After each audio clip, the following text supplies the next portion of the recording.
Peace.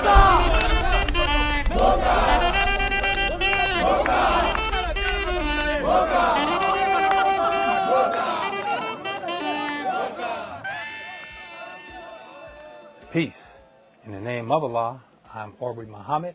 I pray that everyone is well. Facebook family, friends, and believers, welcome to my live session. Now, this is just an update towards Mom's eviction date, and also a very important update towards the City Commission in Hempstead. It's the Hempstead Village trying to convert Hempstead into a city. Hope your Sunday is well. It's rainy. Oh, man, it's rainy out. But I hope your Sunday is well, you know. I'm on a fast. This is a 48-hour fast, and fasting works. That's no solid food for like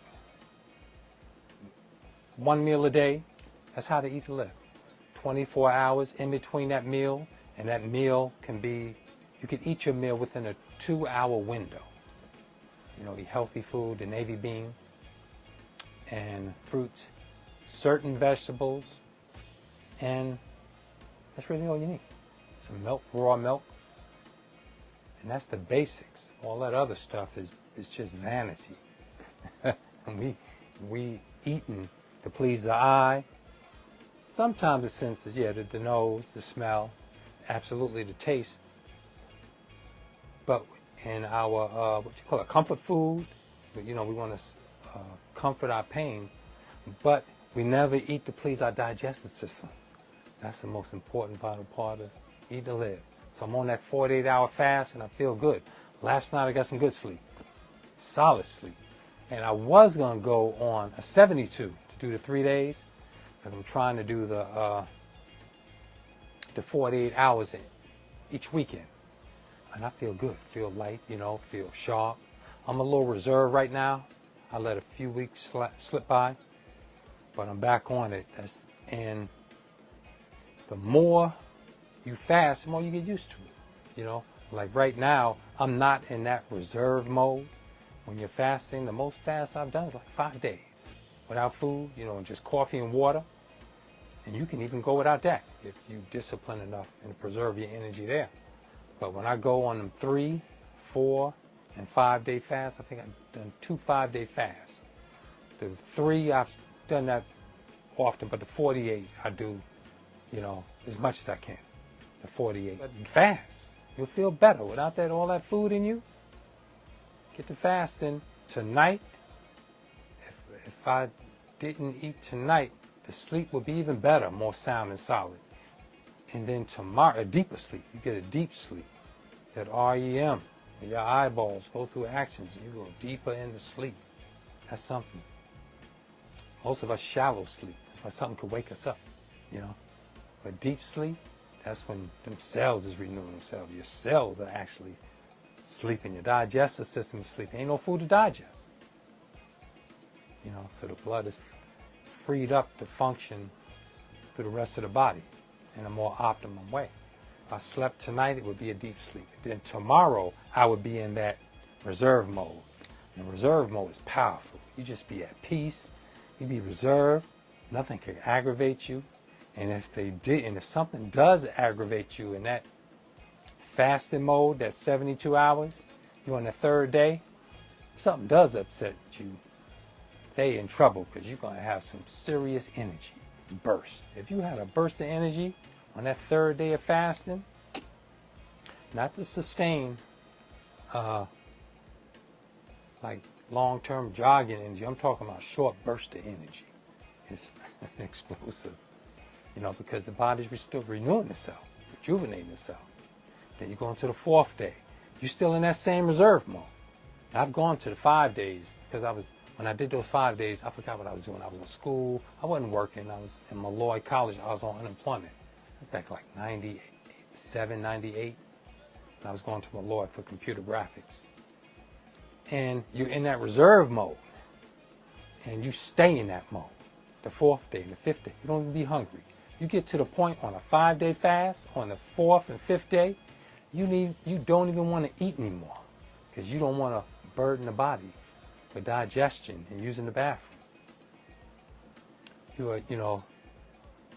you're so reserved and you're so at peace. If it's low energy, but it's a reserved energy. You can just feel it. It feels good. You look good. You lighter. This society ain't used to fasting people. We look thin in the face. That's the first thing that goes thin on me is the face. But my gut, I'm at 200 pounds. And our brother Nipsey Hussle said his wife, Lauren London, told him a pot belly don't look good on skinny dudes. I'm skinny too. I'm 6'1". My fat index went up.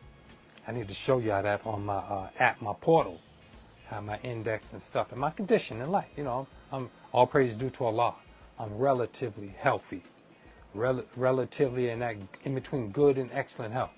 Them injuries I had, broken toes and stuff, gastrointestinal bleeding, that could possibly come from poisoning. Northwell wouldn't admit to that. And other injuries and stuff you have, real life challenges, but it's not like disease. And the cancer, the enemy can put cancer in us, they do. But the cancer is the thinking of your mind that turn on itself. But the enemy put cancer in us too. Excuse me. So you got to drink some water now. But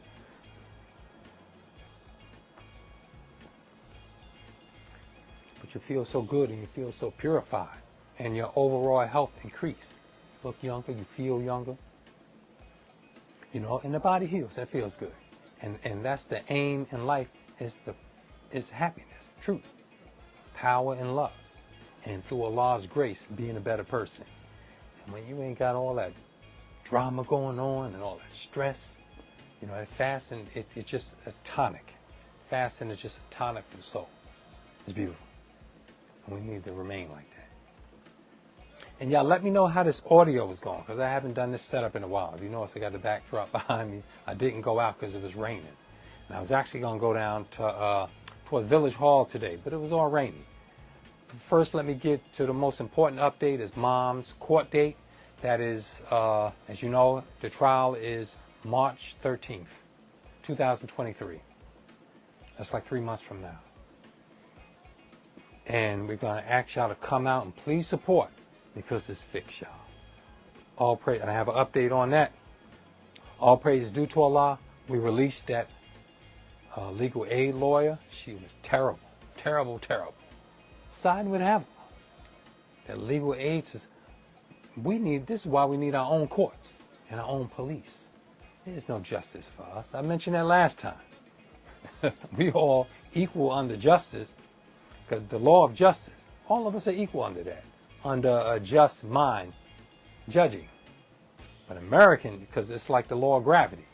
If you were equal mass, your gravity's equal.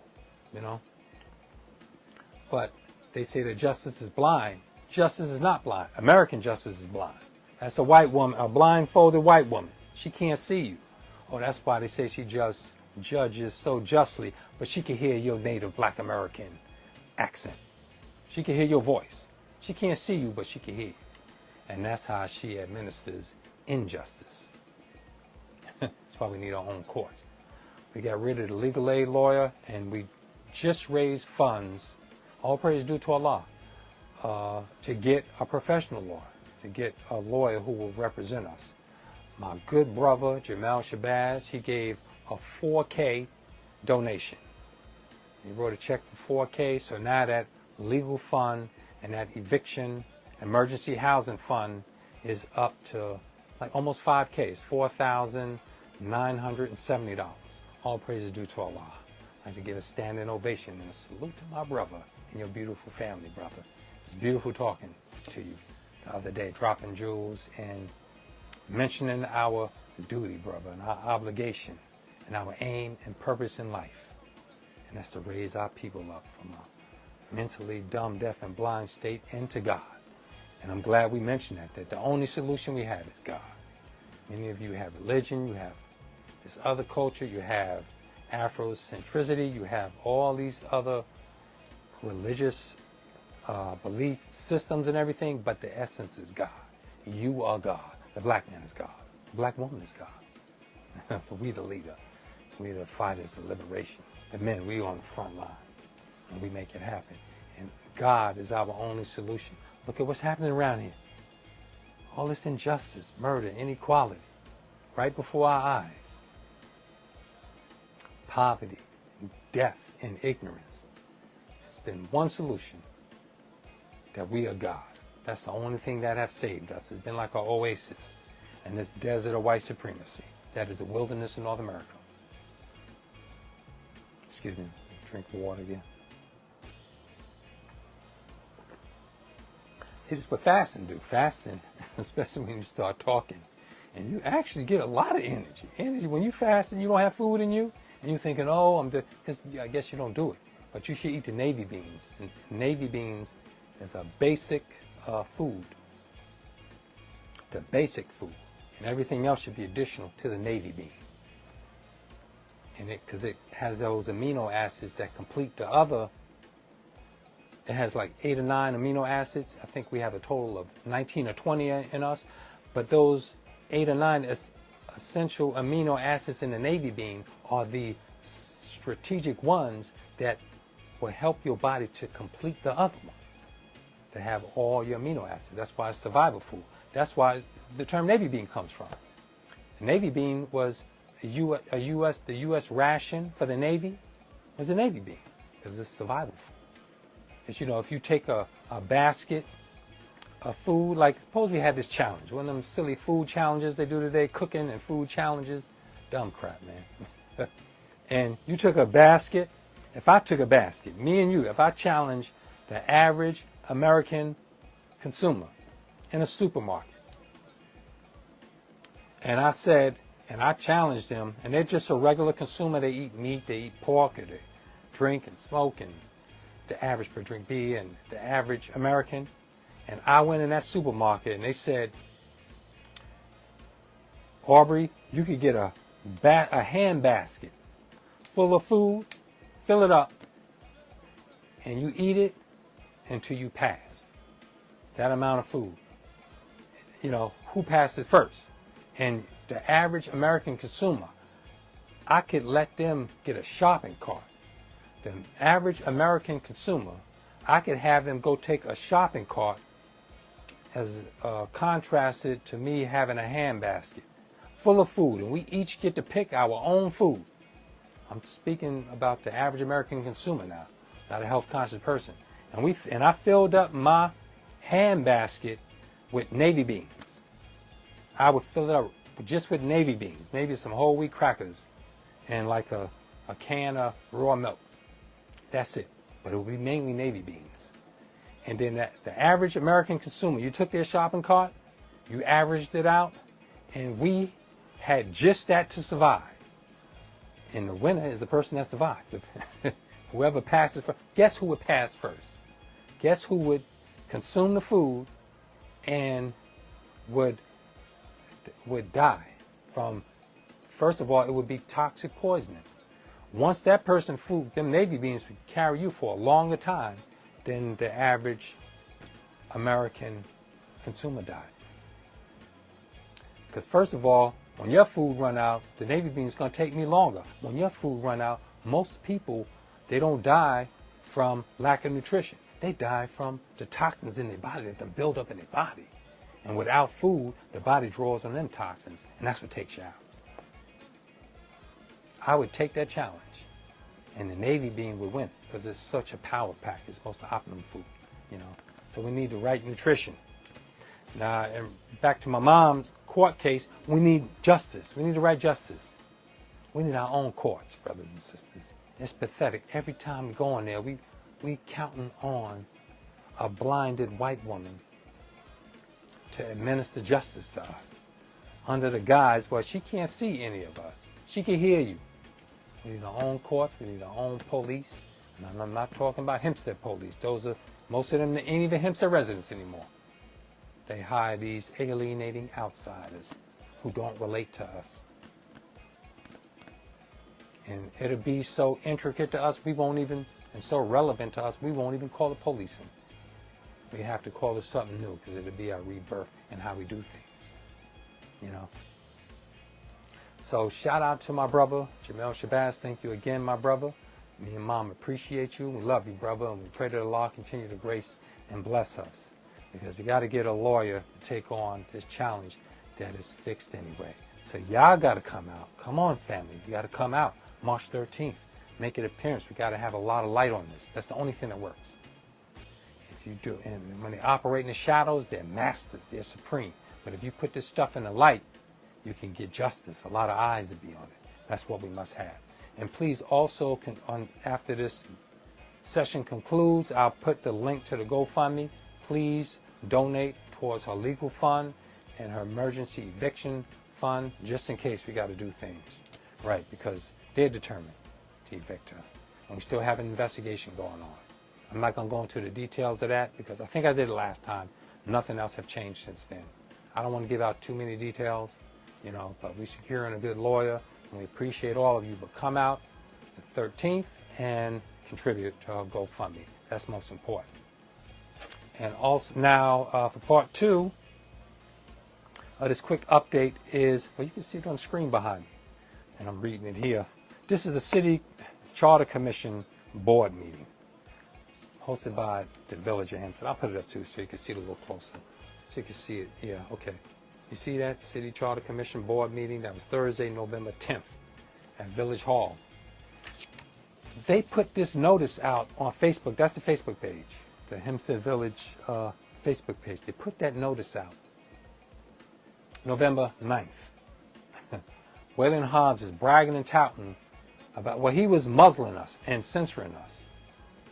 He said, oh, y'all coming to all these preliminary meetings about the city commission charter, we can't discuss the pros and cons. But he would always be pro-city.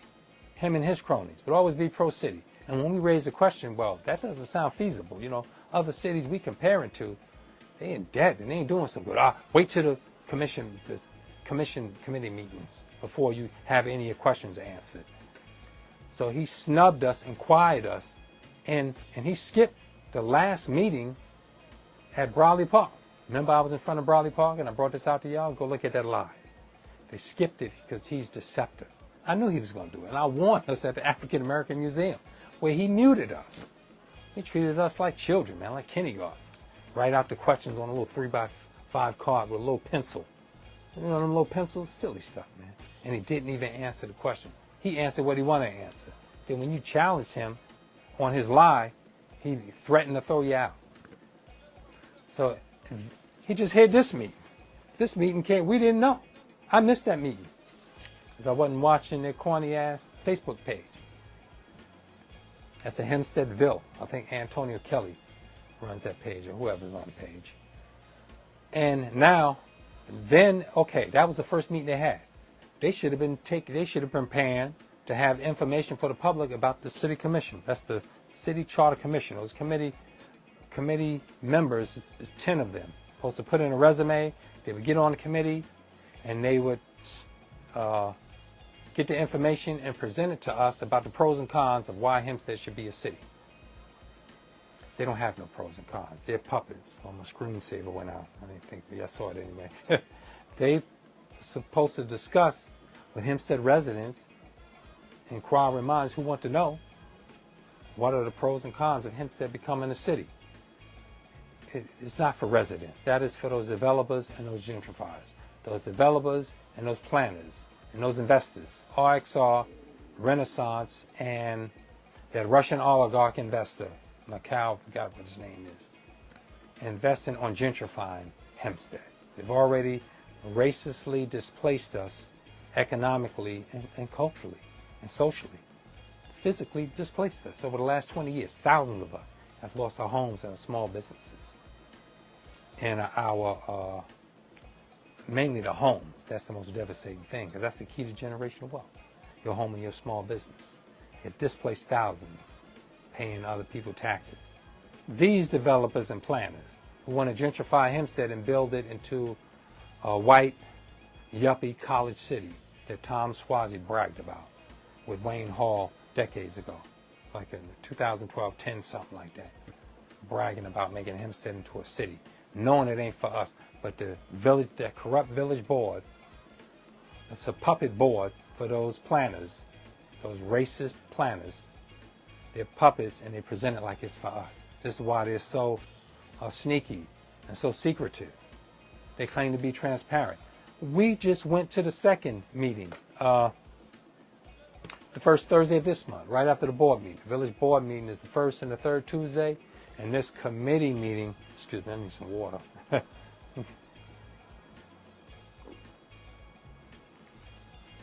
This meeting with this board was supposed to have been the most transparent thing that the village was doing. The meeting was where Waylon Hobbs was brushing us off. Said, oh, when the meetings come about, that's when all your questions will be answered.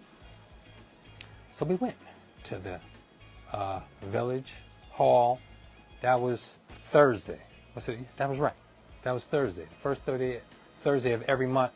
And the next meeting is the first Thursday of January. So we're sitting in there. They got the mic super low.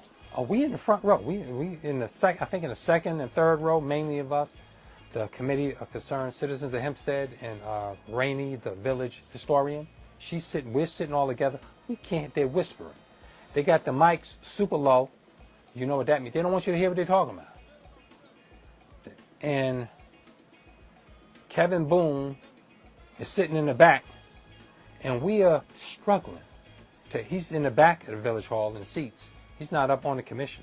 It was like 6 members who were all pro-city, all of them stooges and puppets to them planners, under the aspies of Waylon Hobbs.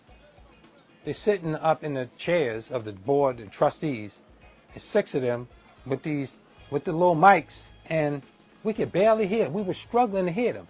We said, could y'all speak up? And we had to force them to speak up. They were having a discussion amongst themselves. Oh, we want to address this. Why aren't you presenting this charter to us? You had a meeting the 10th. Y'all sat up in a meeting, which no one came to because we didn't know. It was a sneaky meeting. They announced it on Facebook. You saw the flyer.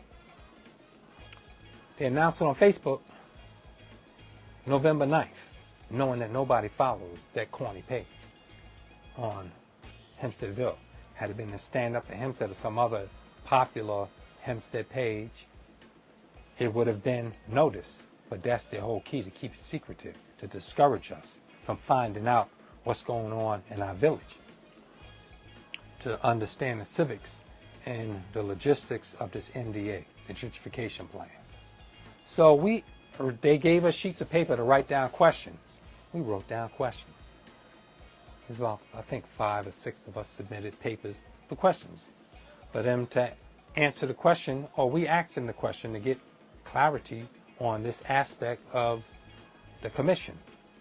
So this is their second meeting, and they're in there giggling with each, they had them smirks on their face too. I hate them smirks, man. You got a silly smirk on your face, like you're hiding something from us.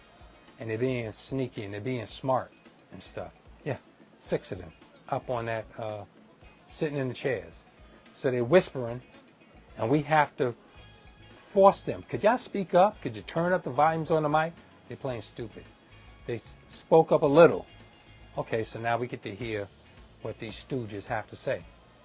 And it's basically, they're still studying. Oh, they're going to go study the cities. It's like 60 cities in New York State. Oh, we're going to go study all cities. Going to do this, and they can never study those city charters. The 2 cities on Long Island, Glen Clove and Long Beach. Have you read those city charters? Those things are deep. That's a whole bunch of literature. You ain't even prepared for the second meeting, and you're going to go study 60 New York State cities, all the charters. It's all game. It's sad. And so they went around, January, we'll discuss the implications of the MDA, the development project, and I think it was February it'll be the education, something like that. So now what did you do the first meeting? You see how they waste time? What did you do this meeting? What were they doing? Crapping around, just discouraging us from getting involved in the meetings, because hardly anybody was there. And I ominously saw a sign over by the window that said the most occupancy that could be in this room was 10 people. Your village. Yeah, the occupancy. You know how to say fire code, you only a certain amount of people who should be in the room. The occupancy maximum people that could be in there. It was 10. That sign was sitting there. because I'm pretty sure they were ready to enforce it. They're scammers. They're crooks. They're sneaks. They're snakes. Wailing Hobbs. They're puppet. So now we asked our questions. We said, so they were closing out the meeting. So we like, well, we submitted questions to y'all. We want answers. We inquiring about this commission and the committee, the purpose, and the logistics of it. And they didn't know what the hell they was talking about. And whoever that was, I forgot her name. She was the only one that had a name up there. Her name was the only one posted on one of those name things, that be on people's desks, stating their name. Her name was there. No one else was. We didn't know their names. One person wasn't present. Waylon Hobbs wasn't present. He's part of that board. That commission consists of 15 members. And that's the 5 board members, Waylon Hobbs, deputy mayor, and the other 3 trustees. And these are the 10 members. All of them weren't there, are not there. So they lollygagging, and then we submitted them questions, and they said, oh, these questions are not relevant to today's meeting. So they took our questions, they're going to study the questions, so that the next meeting, depending on the subject, one was the development, the MDA, and the other was school. So if your question isn't relevant to what they discussed in regards to the city, it won't get answered, or they'll have some pre-arranged bull crap answer that Waylon Hobbs usually had. And one sister up there said, and if y'all want documents about what we are discussing in this committee, you'll have to foil it. That's a Freedom of Information law, where you have to pay to get the documents. And we were like, why? Why would you want us to pay for some documents about the village? She didn't answer. She looked to the back at Kevin Boone, whose silly behind was sitting against the wall in the back. And he lied and said, when we said that we couldn't hear them, we were sitting close towards the chairs, towards the front of the room. He's in the back of the room, like a delinquent child in school. I could hear them perfectly well. Yeah, because I'm pretty sure a snake could hear the crooked stuff they were talking about. Well, what they got to do with us? We can't hear. We were struggling to hear what these people are saying. So that's how that went. But the girl, the sister up there, she didn't answer us. She looked to the back. So that committee is not thinkers. They're not people concerned about this. They're just people who want to be important. They just want to be on some board to say that they're doing something. And that's the corruption in this village, and mainly amongst our people. That's what's happening in the village, y'all. That was a board meeting. So come on out to the next one. The next one, I'll put it up on my Facebook page after this when I'm finished with this one. But it's basically the first Thursday of every month. And you see how they're dragging this along? They're putting it through step through step, discouraging us. They don't want people to know what they're doing. Why? Because they're snakes. They're hiding the true intent, and that's to gentrify us. Waylon Hobbs and Jeffrey Daniels already lied. At the last board meeting I was at. Did I mention that there? No, I think it was the previous one. Jeffrey Daniels, Waylon Hobbs did lie at the African American Museum meeting that preluded this committee. That's right, it preluded the committee meetings where I mentioned Carmen Place as displacement. He said, that's not displacement. He lied. Then I addressed it again. Then he threatens us. Oh, sit down, shut up, or you get thrown out. That's basically what they say. They don't like you talking out of turn because they're scheming and lying and stealing. Excuse me. And they plan on gentrifying us, displacing us further by the thousands.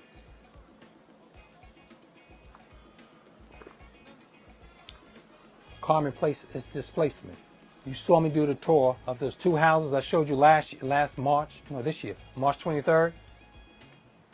And how I went back like 2 weeks ago and they boarded up. They done moved them out. And they plan on shutting down that strip mall, demolishing everything. Those tenants in those 2 homes will not be welcomed back into the new housing, the new apartments. And the small store owners will not be welcomed back into the retail space. They went through the motions of saying, oh, one of them has the option to come back. You know good and well, them stores ain't coming back to that space. They're naturalized. And you know good and well those people didn't want to lose them homes. So Jeffrey Daniels says, oh, we paid them off.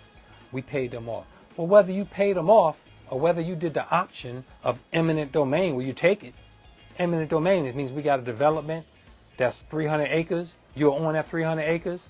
We offer you money. You don't take the money. In order for us to do it, which the village board is obliged to help them develop a gentrify Hempstead. That's in the contract. That's in the Brownsfield proposal for the grant money, where section 30.1, where the developers wrote in there, this village board must help us gentrify this village to develop it into a city. You must help us. Or this whole 300 acres, all the areas we point out, the whole downtown, you must help us. That's in the contract. Our rotten board members signed that contract. And that started with Wayne Hall, a corrupt sellout. Jeffrey Daniels said in a board meeting, oh, Carmen Place, that's not displacement. Because, we paid the families off to move somewhere, and we negotiated, I guess, the lease with the owner. They probably paid the owner for the buildings to demolish them. They paid all the owners. That's displacement. That's the essence of gentrification. You pay the owners, and the small business owners who got those leases lose their businesses, and they're not welcome back. That is displacement. Eminent domain is you take it. You don't give them nothing.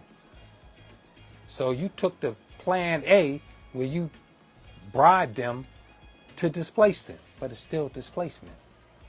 That's the essence of gentrification. They are not welcome back to the new area. If you got them housing in Uniondale, you have displaced them. So they're just sneaky. They just like to use words. They lie. They just lie outright and come up with anything to make themselves look good because they're not representing themselves. They're representing racists who are racistly gentrifying us, who have us paying out wealthy outside apartment owners property taxes, over $20 million a year. And then when these further luxury apartments come, Estella is game. Estella O is affordable housing. It's game. Estella is just one a small apartment that goes by your income. And Carmen Place may have a little slighter one. These are the two they started with to make you think that the whole development is going to be like that. When them luxury apartments come up, 16 luxury apartments, a studio is going to start at $3,000 a month. A studio, and they're going to build 16 of these. It's 35 major projects they're building on 300 acres of the downtown. From almost to the high school, to Metro 303, at the tip of Main Street, the Garden City border, all the way to Terrace. It goes right down North Franklin to Terrace, all the way to the U-Haul on Fulton, and the Peninsula Boulevard meets Fulton at the Checkers. The Checkers restaurant over there. To that U-Haul.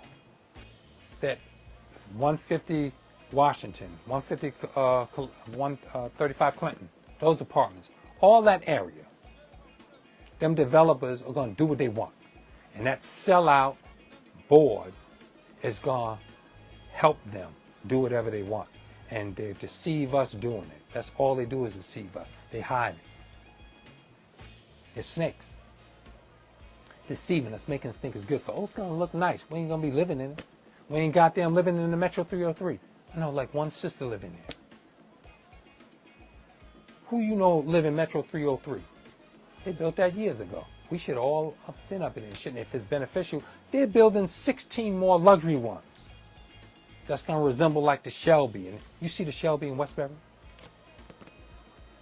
A studio starts at $4K. The Allure in Mineola. The Vanderbilt on Corporate Drive in Westbury near Target over there. Then it's a Meadowbrook Point across in between them. That's what they built. They built an upper class, high class. Well, you don't live in there. You drive by. You go to the stores. You go to the movie. You don't stop into the Vanderbilt. You don't go in that restaurant. That's a Juniper restaurant. You don't go in there. Some of us do. A Negro like Waylon Hobbs does. with his little friends.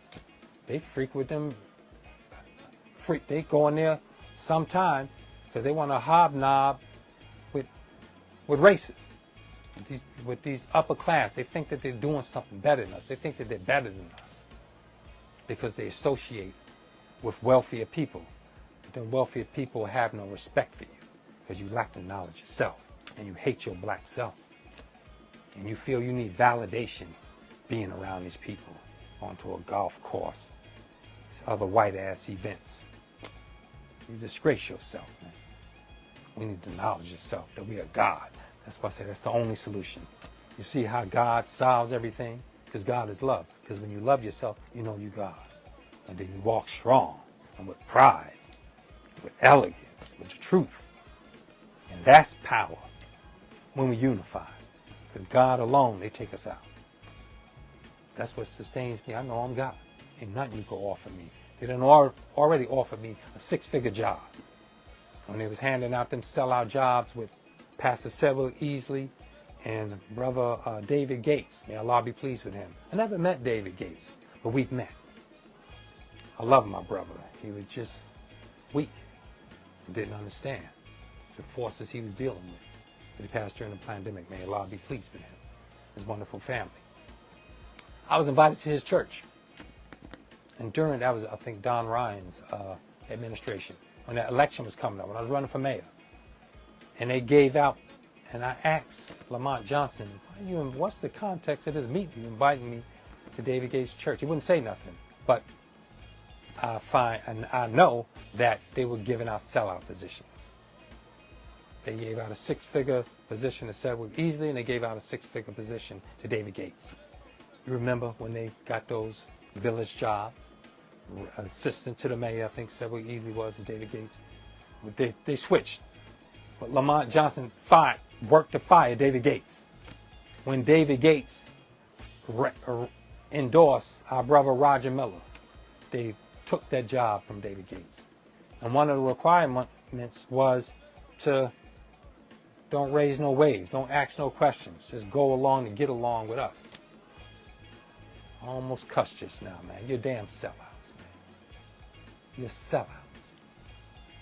You couldn't offer me $100 million to sell out. Do you know why? Because after that $100 million is gone, my character's gone. I will have no more respect.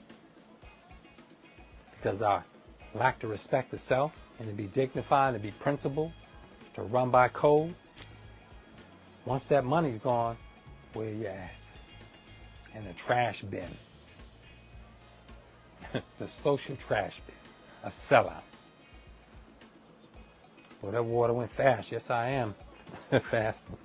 Let me fill my cup up. My cup runneth over. It's a drink to you, family. Faith, truth, and love. I die on my post, being a soldier for Muhammad and the truth, the most honorable lifestyle.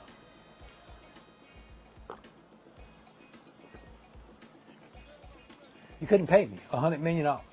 I reject it. I don't want your money. I'd rather be a poor, righteous teacher, striving and struggling. And whatever Allah graced me with, whatever He blessed me with, I got it. All praise is due to Allah. Thank you, Jesus. It was sellout position. I'm not in it to sell out. I'm here to enhance us, to cultivate us. We've been miscultivated. Do you know why you're poor, impoverished, hungry, naked, out of doors, homeless, struggling, nomadic, got to move around, begging for jobs and stuff? Because we trust this system. This system is it's a well-engineered plan.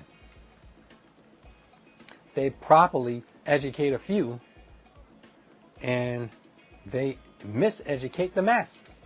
Well, the masses that get this miseducation, they think, this obstacle ain't too bad. That's one of my friends, my peers, they overcame their obstacles to live a little comfortable life, a temporary comfortable life. Because look, now you're being gentrified. You left the city to come to Hempstead in the 60s, in the 70s. You left New York City. You came from the South. You came to live in the suburbs, live a suburban life. It was paradise out here for black people in the 70s in Hempstead.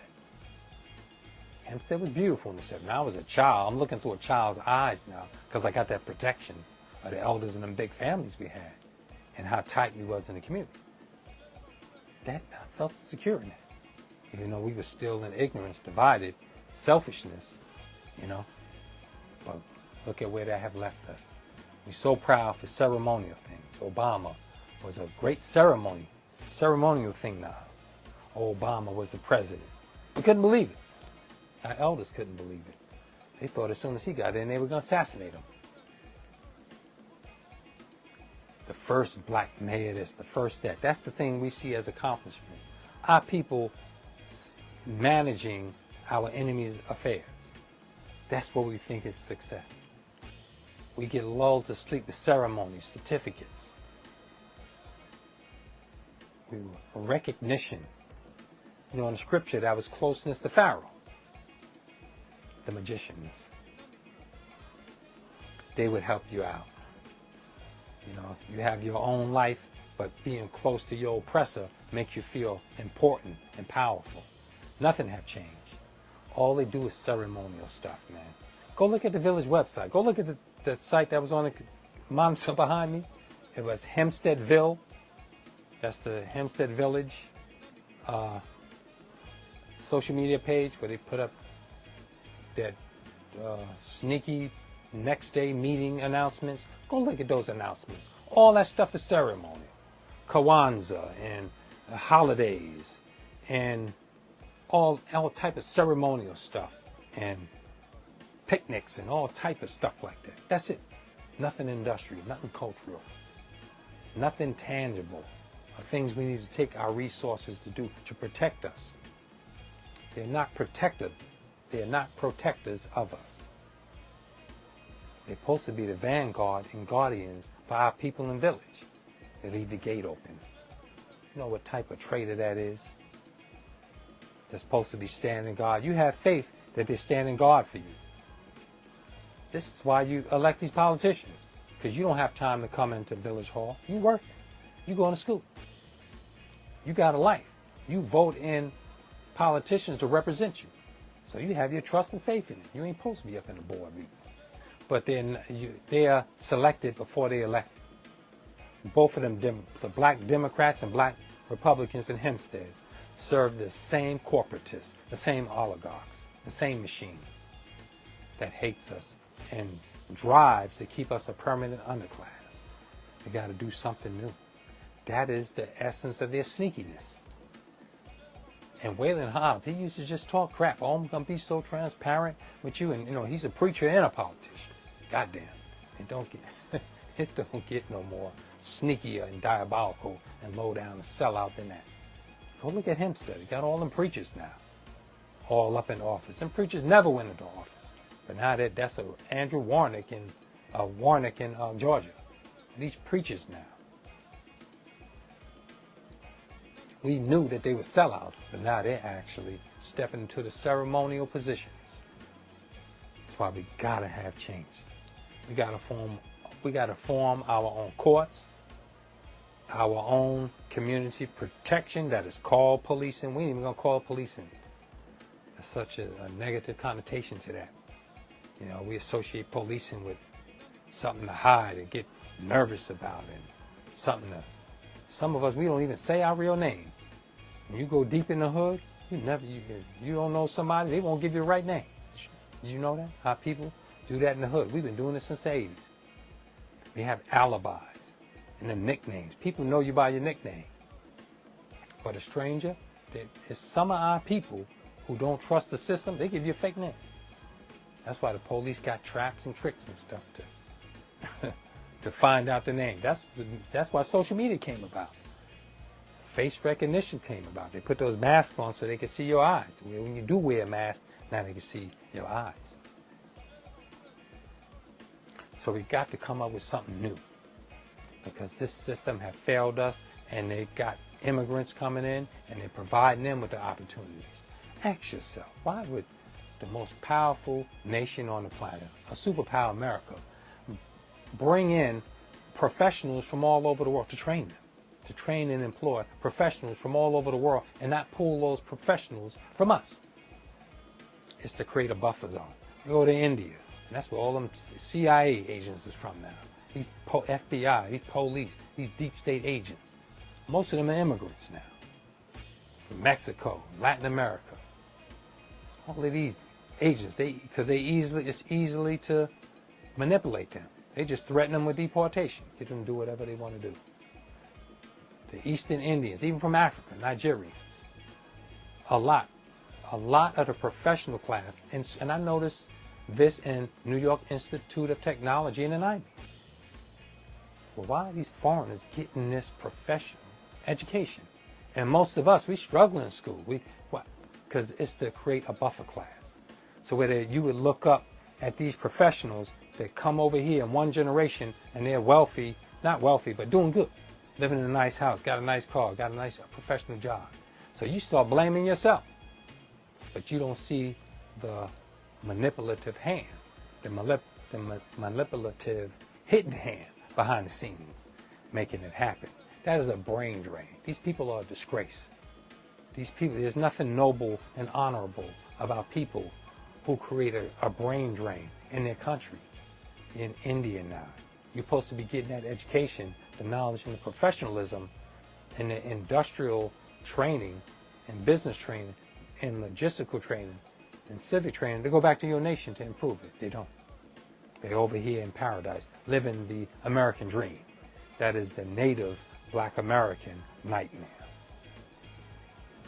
Get some water, y'all. Hope everybody's doing well.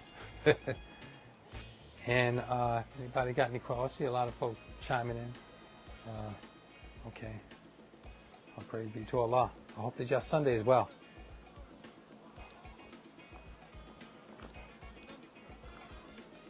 From China, all these scientists and engineers are being educated in America.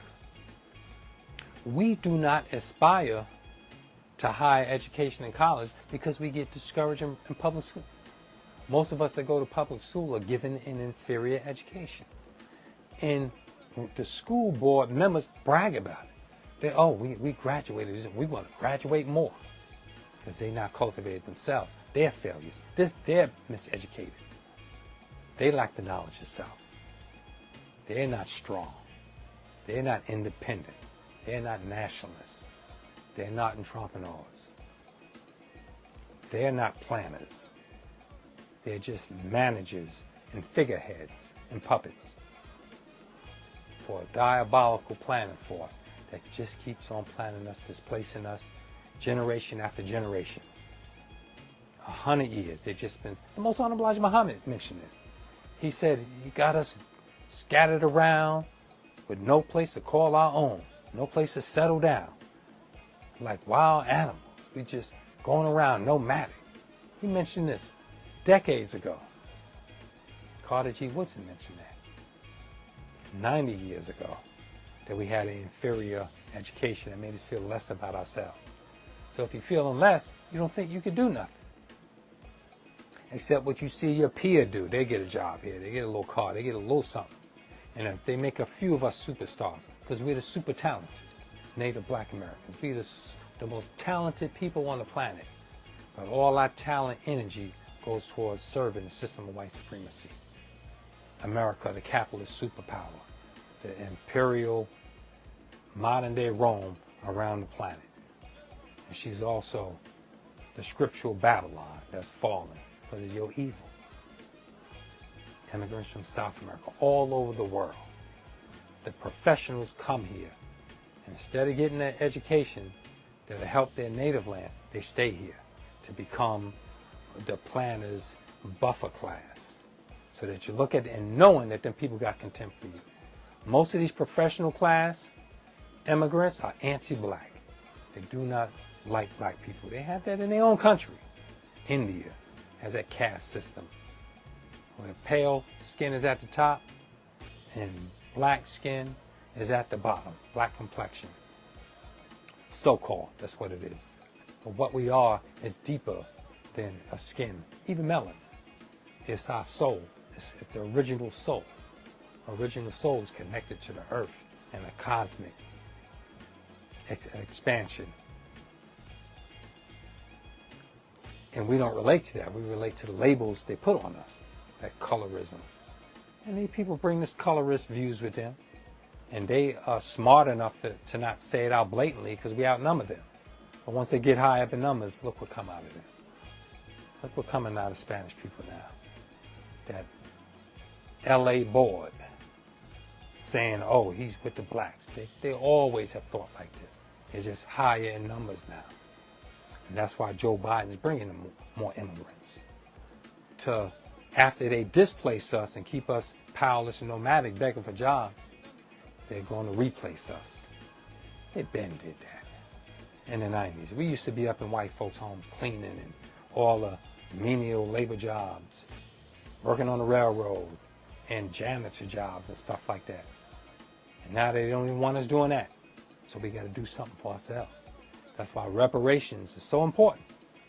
We got to get reparations. We settle for no less than $500K each, $500,000 each.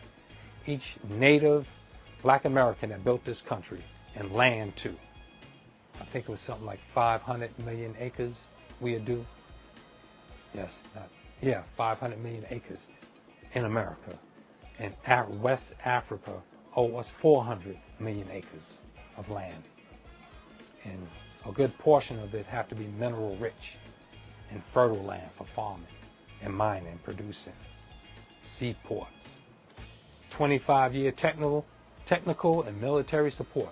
25 years you got to support us. In industry and building factories, you have to support that.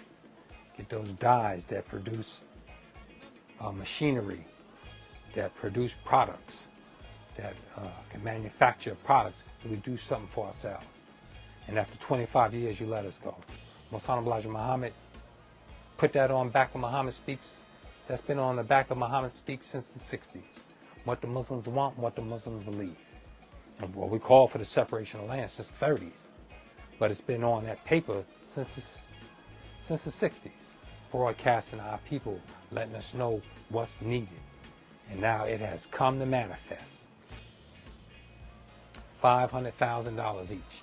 And we got to keep it on the federal level. They're trying to do all these local little settlements now. That's a distraction. These planners are wicked, man. They know it takes all the energy out of your claim. Because once you're in some little city and say, oh, they'll give you $25,000 each, you settle for that. Because you don't know no better. So, oh, my state, my city is doing that. No, it needs to be federal. The federal government enacted laws that legalize chattel slavery for hundreds of years. The American federal government legislated, lawed, and they made it lawful for us to be held hostage on plantations and kept as slaves for life. Ownership for life, to be exploited, raped, and disgraced, and to build this country and this infrastructure into a superpower. That was us and us alone. Later on, immigrants come when they saw the mountain of gold. America's a mountain of gold. She got the largest gold reserve in the world, 8,000 something tons of it. A ton is 2,000 pounds. And all of it came from the blood, sweat, and tears of Native Black Americans. Those of us that built the country. You could say Native Black foundational American freedmen. That's us who've been here for hundreds of years, building the country, paving the way for you ungrateful bastards to immigrate here, make an appearance, saying, I want more gold for my labor. Give me a piece of the stolen goods. No, you don't get the stolen goods. You get the chastisement. You get justice. Because we're all equal under justice, equal under law. That's why we need our own new laws. There's nothing honorable and noble about you coming and getting a piece of stolen goods. What you catch somebody with stolen property, they charge you. Oh, I found this on the ground. It's stolen. You possession of stolen property. Well, we the stolen property. We the exploited property. The proceeds and the excess and accumulated wealth that came from exploiting us and enslaving us is America. America is a hate crime against Native Black people.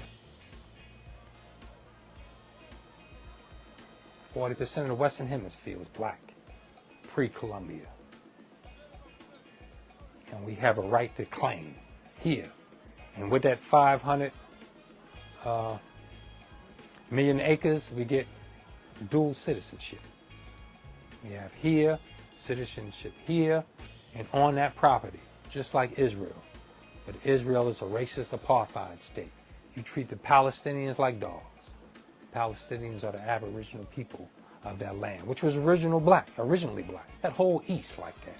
6,000 years ago, Caucasian people re-emerged in this world. They were put up in them caves for 2,000 years, and they came out 4,000 years ago under Musa teaching them the forgotten technology, and they laying it on us.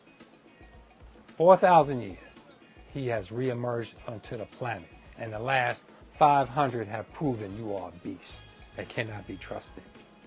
You have done some of the worst treatment of a human being in this nation of America the last 500 years.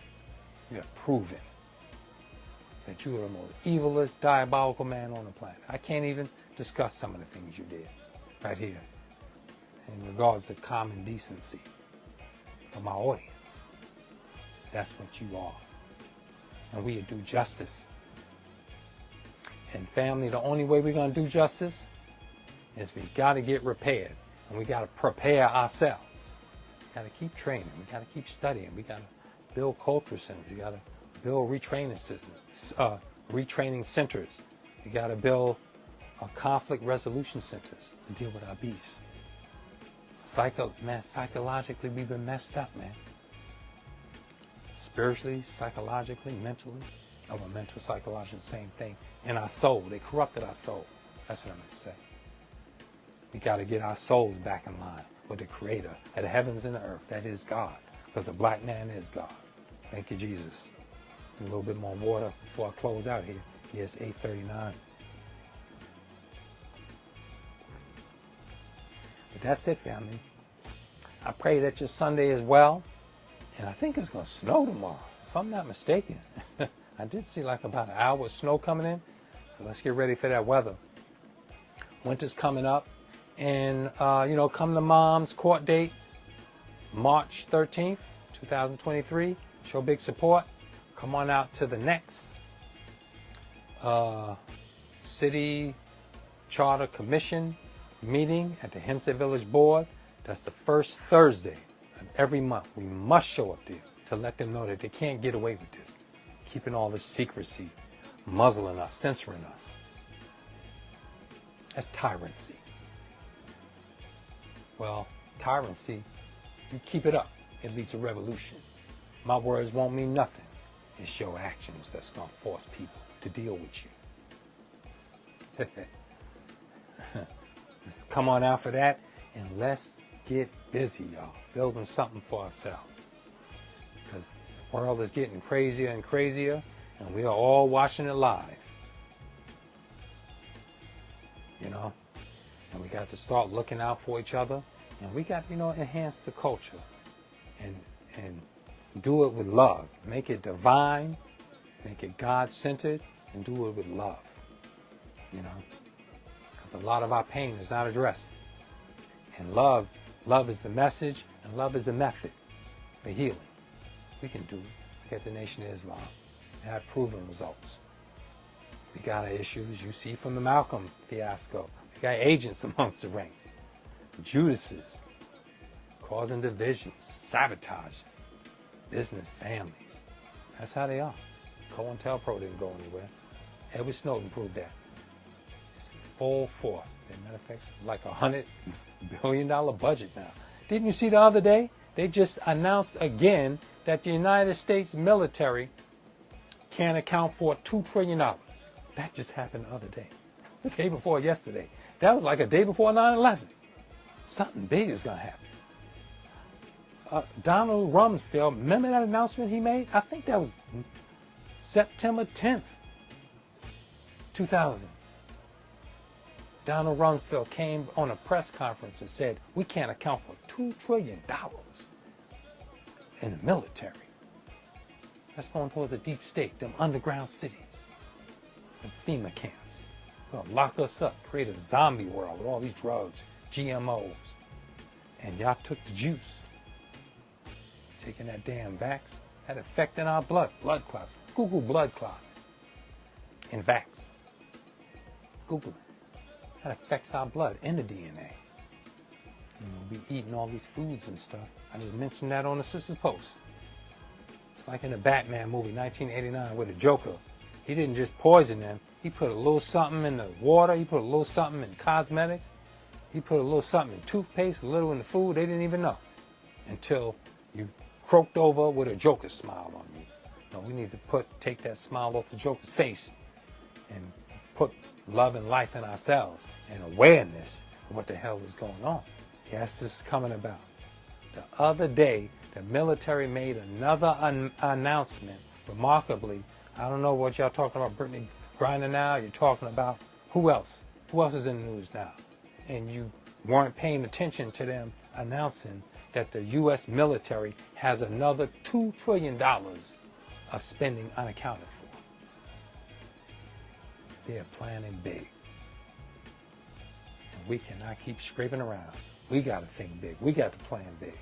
And how do we do that? They plan, and Allah is the best planner. He plans also, and He is the supreme planner. Got His hand over everything. They say Allah, they plan, and Allah put His plan on top of theirs. And it works out just fine when we're faithful and committed. All right, family, it was a pleasure talking to you this Sunday. Pray that your week goes well and that your families are strong. And let's recounsel. Let's recounsel. Let's resolve our issues. Things that are bothering us, especially with families and stuff. Let that stuff go. You know, let debt go. Stop borrowing money. Stop lending money. Just give it as a gift. Be righteous. Stop holding stuff over people's head. Doing people favors and holding it over their head. Just give a gift.